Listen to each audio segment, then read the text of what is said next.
René Cazeneuve pour le groupe Ensemble pour la République.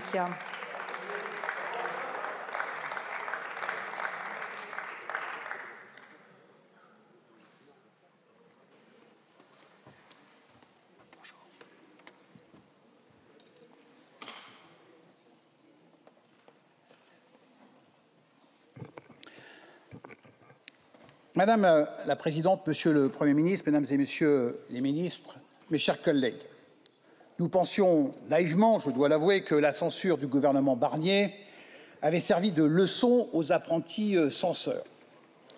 Que voir notre pays à l'arrêt, les entreprises et les acteurs économiques dans le doute, les avaient vaccinés. Que voir les associations attendre leur dotation ou les collectivités territoriales sans visibilité sur leurs recettes leur avait fait comprendre la gravité du moment. Que devant des agriculteurs désespérés de ne pas voir venir les mesures promises depuis plus d'un an, des embauches bloquées dans la fonction publique, des artisans suspendus à la reprise des aides à la rénovation énergétique, que devant tout cela, ils allaient s'émouvoir. Qu'ils avaient entendu les Français, déboussolés par l'instabilité politique et économique, et qui nous disent tous les jours, sur les marchés, dans les tribunes de nos stades de rugby ou au café, stabilité et apaisement. Eh bien non, la France insoumise à tout, sauf à Mélenchon, insensible au peuple, hermétique à la raison, redépose une nouvelle motion de censure. Or, nous ne pouvons plus nous permettre d'errer dans la décision. Après des mois d'attente, il était indispensable de trouver un compromis pour sortir de cette impasse. Ce budget, fruit d'un travail collectif et d'un dialogue sincère entre les majorités des forces politiques, représente le rempart contre le chaos. En censurant il y a 2 mois les extrêmes, qu'elles soient de gauche ou de droite, on fait perdre à la France entre 15 et 20 milliards de recettes. Les dépenses de la censure, les impacts de la censure sont colossaux. 0,2 points de perte de croissance, 0,4 points de déficit supplémentaire, augmentation des taux d'emprunt pour la France et pour les Français, augmentation des intérêts de la dette et j'en passe. Nous sommes aujourd'hui confrontés à une stratégie systématique de blocage. Certains usent et abusent de la motion de censure pour servir des calculs politiques stériles et idéologiques. Dans le vacarme et la fureur, la France insoumise refuse obstinément d'envisager tout compromis et ne propose rien d'autre que le blocage. Collègues insoumis, vous voulez rejeter la France, mais c'est la France qui vous rejette. De Villeneuve-Saint-Georges à l'Isère, c'est la France qui rejette vos excès, vos petits calculs politiciens et votre leader Maximo. Quant au Rassemblement national, votre posture populiste ne saurait masquer l'absence d'un programme économique viable. Votre parti appartient à la classe des invertébrés. Vous n'avez ni squelette, ni ossature, comme l'attestent vos circonvolutions, vos tergiversations, vos simagrées depuis un mois pour décider si oui ou non vous alliez voter la censure, comme si c'était un jeu. Et dans la classe des invertébrés, votre parti serait plutôt de la famille des méduses. Vous savez piquer, brûler, effrayer, mais vous n'avez aucune cohérence, aucune vision. Vous vous laissez porter par les courants de l'opinion, attendant avec cynisme le dernier moment pour savoir, entre le oui et le non, la posture qui vous rapportera le plus électoralement. Où est l'intérêt supérieur de notre pays dans tout cela? Dans ce décor d'incertitude, je suis ravi que ça provoque un certain nombre de réactions. C'est bon signe, c'est bon signe.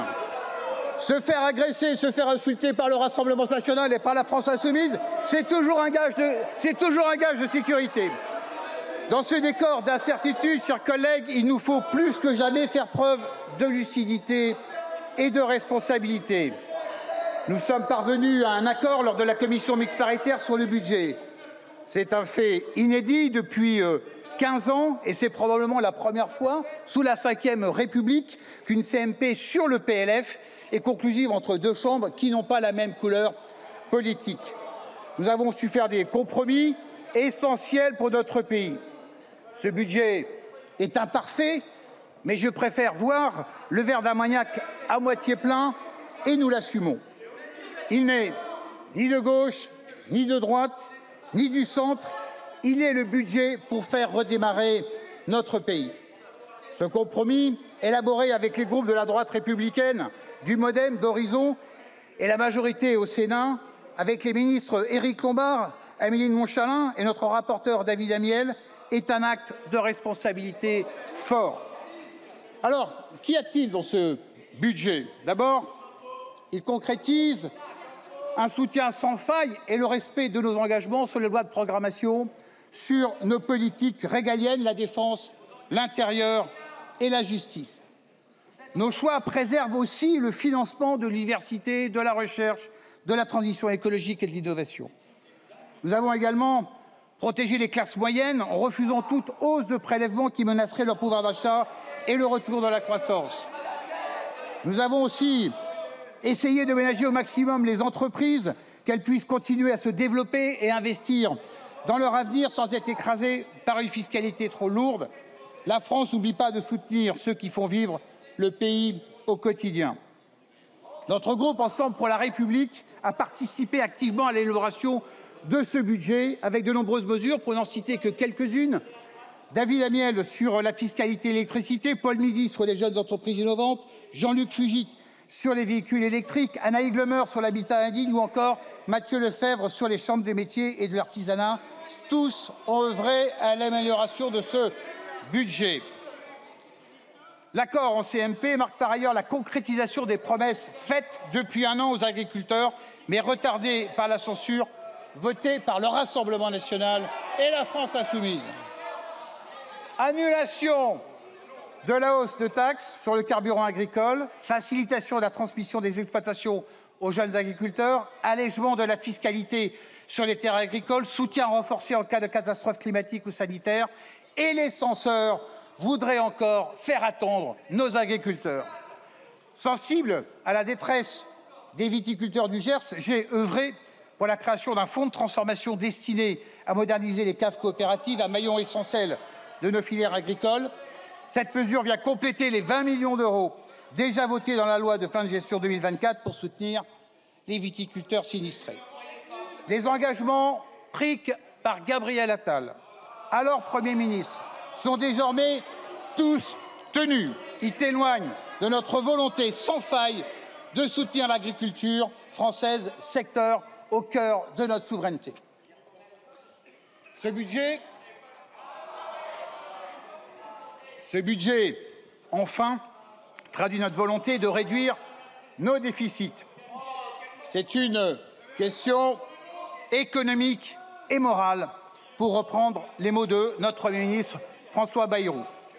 Dans un monde incertain, sous les menaces du président Trump, les aléas climatiques ou les menaces ou les risques sur notre croissance, tenir le cap de 5,4% de déficit en 2025 sera difficile.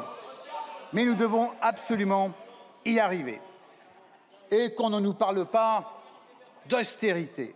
Certes, pour la seconde année consécutive, les dépenses de l'État baissent, mais la dépense publique totale continue, elle, d'augmenter de 43 milliards d'euros en 2025, sous l'effet des dépenses publiques locales et des dépenses de sécurité sociale. Et depuis 2019, les dépenses publiques ont cru de 300 milliards d'euros. Il est temps de refroidir la machine et d'évaluer l'impact de chaque euro public dépensé. Je voudrais maintenant saluer la position du groupe socialiste. Fidèle à l'image de vos illustres prédécesseurs, Jean Jaurès et Léon Blum, qui ont fait du PS un parti de responsabilité, vous portez en vous l'héritage du socialisme qui a su rassembler et faire progresser notre nation dans les moments les plus difficiles. Certes, ce budget n'est pas le vôtre, mais beaucoup de vos demandes ont été satisfaites conformément aux engagements du Premier ministre. Certaines étaient les nôtres aussi, et c'est mieux ainsi. N'ayons pas, vous, nous, le compromis honteux. Compromis est d'abord un très joli mot, et il pourrait devenir la norme de notre vie politique future.